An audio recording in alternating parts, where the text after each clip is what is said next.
మీ ఇద్దరి మధ్య మర్చిపోలేని సీన్ ఏంటి? వాల్తేరు వీరయ్యలో ఒక సీన్ చెప్పండి, చేసిన సీన్. ఉన్నాయి చాలా సీన్లు ఉన్నాయండి. 60 రోజుల ట్రావెల్ లో చాలా సీన్లు ఉన్నాయి. సీన్ షేర్ చేయండి. నాకు ఉన్నాయి, సప్తగిరికి ఉన్నాయి, శ్రీనివాసరెడ్డి గారికి ఉన్నాయి.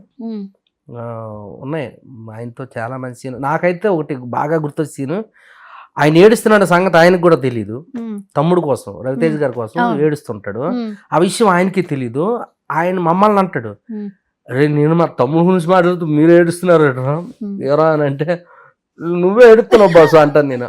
నేనా అవునరా ఏడుస్తున్నా నేను. అది నిజంగా భలేగా ఉంటదండి ఆ సీన్. అది కాంబోనే అదిరిపోతుంది అసలు. ఆ డైలాగ్ షేరింగ్ కానీ, ఆ షూట్ చేస్తున్నప్పుడు ఒక గ్రూప్ ఆఫ్ పీపుల్ షూట్ చేస్తున్నప్పుడు టేక్లు అవుతూ ఉంటాయి కదా. ఇప్పుడు మెగాస్టార్ గారు సింగిల్ టేక్లో చేస్తారంటే మీరు మీ కాన్వర్జేషన్ వెంటనే దానికి సింక్ అవ్వాలి, మీ టేక్ కూడా ఓకే అవ్వాలి. లేదా ఎప్పుడైనా మీ టేక్ ఓకే అవ్వకుండా మిస్ అయిన సందర్భం ఉన్నప్పుడు మీ ఇన్నర్ ఫీలింగ్ ఏంటి? నాకు 2-3 అయినాయండి. అయినాయా? మరి చెప్పండి. ఆయన క్లుక్కేహాడు నన్ను చేసారా? అసలు ఒక్కసారిగా నాకు ఒళ్ళు. ఎందుకంటే మనం ఆయన చిన్నప్పటి నుంచి ఒక శిఖరం లాగా, ఒక బిగ్ బాస్ లాగా, ఒక ఎవరెస్ట్ శిఖరం లాగే ఉండిపోయాడు ఆయన. ఒక దేవుళ్ళలాగా ఆయన రూపం కానీ, ఆయన సినిమాలు కానీ, ఆయనవన్నీ రకరకాలుగా.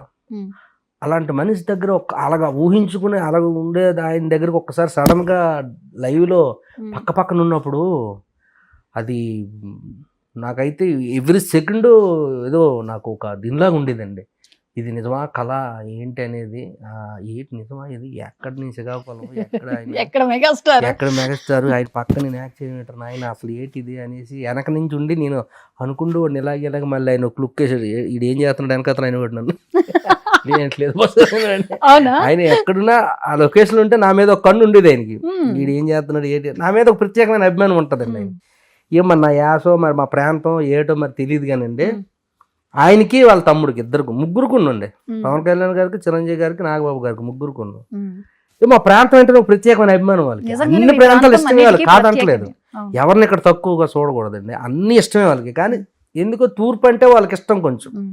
మరి ఆ సక్సెస్ మీట్ లో మీరు చాలా ఎమోషనల్ అయ్యారు, అలాగే మీ ఊరి ప్రజలందరూ వచ్చి చూస్తున్నారు అన్నటువంటి ఆ సిచ్యువేషన్ ని మీరు మెగాస్టార్ కి వేదిక మీద షేర్ చేశారు.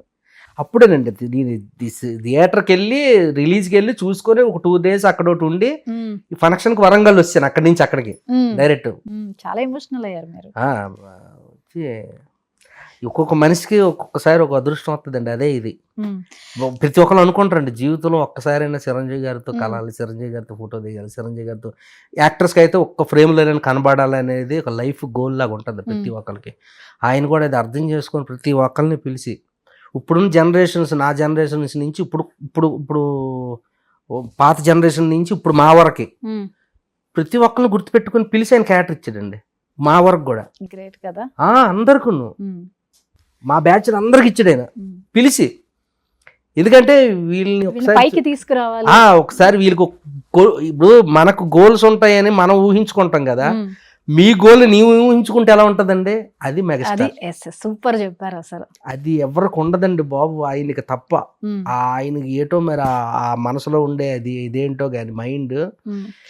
వీళ్ళు ఎప్పటికి రాగలరా నా దగ్గరికి, ఎప్పటికైనా వీళ్ళు నన్ను టచ్ చేయగలరా, వీళ్ళు నా సినిమాలు యాక్ట్ చేయగలరా ఒక సీన్, వాళ్ళ వల్ల కాదు కదా, మనమే పిలుద్దాం, మనమే ఇద్దాం అని చెప్పి నన్ను, తాగుబోతు రమేష్ గారిని, చంద్ర గారిని, ధనరాజ్ గారిని, మా గెటప్ సీన్ని, సుధీర్ని, సప్తగిరిని, అందరిని టోటల్గా ఎంతమంది ఒక దగ్గర ఒక 60-70 మంది ఉంటారుగా మా కమెడియన్స్ అందరూ, అందరికీ పిలిచి వేసాలు ఇచ్చారండి ఈ 4-5 సంవత్సరాల్లో. ఏది 150 అక్కడి నుంచి.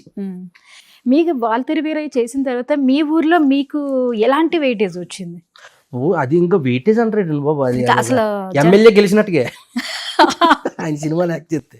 అది ఫుల్ లెంత్ సినిమా అంతా. మరి ఆయన పక్కనే ప్రతి ఫ్రేమ్ లో ఆయన ఉంటే మేము ఉంటాం అక్కడ.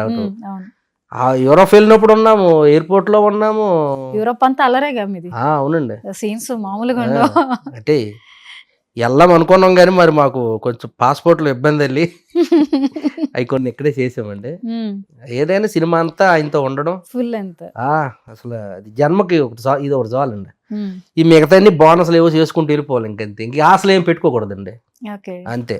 ఏ సినిమాలో క్యారెక్టర్ వచ్చిన చేసుకు వెళ్ళిపోవాలి, కొంచెం మనం కొంచెం ఆర్థికంగా నిలబడడానికి మనం చేసుకుంటూ వెళ్ళాలి. కానీ ఇక ఆ శిఖరంతో అయిపోయిన తర్వాత ఇక వేరే కోరిక ఏం లేదండి. ఇంకా లేకపోవడం ఏంటి, నటుడికి ఎప్పుడు ఉండాలిగా. అది వేరే అంటున్నాను, అది మన పర్సనల్. ఇంకా ఇక ఆయనతో ఒకసారి సినిమా అయిపోయిన తర్వాత ఏ నటుడికైనా జన్మ సార్థకమైనట్టుగా ఇంకా నిజమే కదా మరి. అది కరెక్ట్. అసలు ఆయనతో చేసే అవకాశం అక్కడ దాకా ప్రయాణం జన్మ ధన్యమైపోయినట్టుగా. ఒక నటుడికి అది ఒక పరిపూర్ణమైన ఆనందాన్ని అంతే అంతేనండి. ఇంకా మళ్ళీ ఎక్స్పెక్ట్ చేయకూడదు ఇంకేవి ఎక్కువ. ఇంకా మీరు విశ్వంబర్లో ఏమైనా కనిపిస్తారేమో. వద్దండి బాబు, ఇక చాలు, అది ఒక్కటి చాలండి. అంటే మీరు మళ్ళీ విశ్వంబర్ మేము చూడాలనుకుంటాం కదా, ఆయన చూడాలి. మమ్మల్ని మీరు చూడవసరం లేదు, ఆయనే చూడాలి అందరం కలిసి. అంతే అంతే. ఇక నుంచి నేను చిరంజీవి గారిని చూస్తాను, అప్పుడు చూశాను, ఇప్పుడు చూస్తాను, ఎప్పుడు చూస్తాను, ఎప్పుడు చూస్తాను. అంతే, ఆయన్నే చూడాలి ఇంకా అంతే. ఇప్పుడు మిమ్మల్ని పిలిచి ఒక సినిమాలో మళ్ళీ ఆయన ఆఫర్ ఇస్తారు, పిలిస్తే వెళ్ళకంటూ ఉంటామా మరి. అంతే కదా, పిలిస్తే పిలిస్తే వెళ్తామండి, చేస్తూనే ఉండాలి. పిలిస్తే వెళ్ళిపోతామండి అంతే తప్ప. కానీ మనకి మనం మళ్ళీ ఇంకొకసారి వెళ్ళి దేవుడు ఒకసారి వరం ఇచ్చిన తర్వాత మళ్ళీ ఇంకో వరం ఇవ్వాలంటే రివర్స్ అయిపోద్ది అంతా. మీరు ఇద్దరిని అడిగేశారు వరాలు, ఇద్దరు ఇచ్చేసారు మీకు. పవన్ కళ్యాణ్ గారి నుంచి వరం పొందారు, ఈయన దగ్గర నుంచి వాళ్ళు ఇచ్చారండి, నేను అడగలేదండి. ఏదైతే అది ఆ వరం ఇచ్చేలా చేసుకున్నది మీ నటనే కదా. ఏమో మరి వాళ్ళకి నేను ఏ విధంగా కరెక్ట్ అయ్యానో ఏంటో మరి. మీ నటన సరే. పవర్ స్టార్ అందరూ నటులేనండి బాబు, నేను ఒక్కడనే కాదు, అందరూ అద్భుతంగా నటిస్తారు. నాకంట కూడా సూపర్ గా నటించిన వాళ్ళు ఉన్నారు. మా సప్తగిరి గారి టైమింగ్ నాకంటా బాగుంటది, ఫాస్ట్ గా ఉంటది. నాది ఒక వేరే టైమింగ్, మా సత్యది ఇంకో డిఫరెంట్ టైమింగ్, శ్రీనివాస్ రెడ్డి గారిది ఇంకోలాగా ఉంటది, ఇంకోలాగా ఉంటది, మా ధనరాజ్ అన్నది ఇంకోలాగా ఉంటది, గెటప్ సీన్ ఇంకోలా, ఎవరిది వాళ్ళకు ఉందండి, ఎవరిదో వాళ్ళది. బట్ వీళ్ళందరూ చిరంజీవి గారి పక్షులు. సరే ఇప్పుడు ఒక క్వశ్చన్ ఇస్తాను, స్ట్రైట్ గా ఆన్సర్ చెప్పండి. చెప్పండి. మళ్ళీ చెప్పను అనకూడదు. అన్నయ్య తమ్ముడితో చేశారు, అన్నయ్య ఇష్టమా తమ్ముడు ఇష్టమా? ఇద్దరు ఇష్టమే నాకు ఒకటే కావాలి ఆన్సర్. ఫస్ట్ చిరంజీవి గారు అండి, నాకే కాదు పవన్ కళ్యాణ్ గారు అభిమానులు కూడా అడిగినా ఇదే మాట చెప్తారు. ఫస్ట్ చిరంజీవి గారు, సెకండ్ పవన్ కళ్యాణ్ గారు.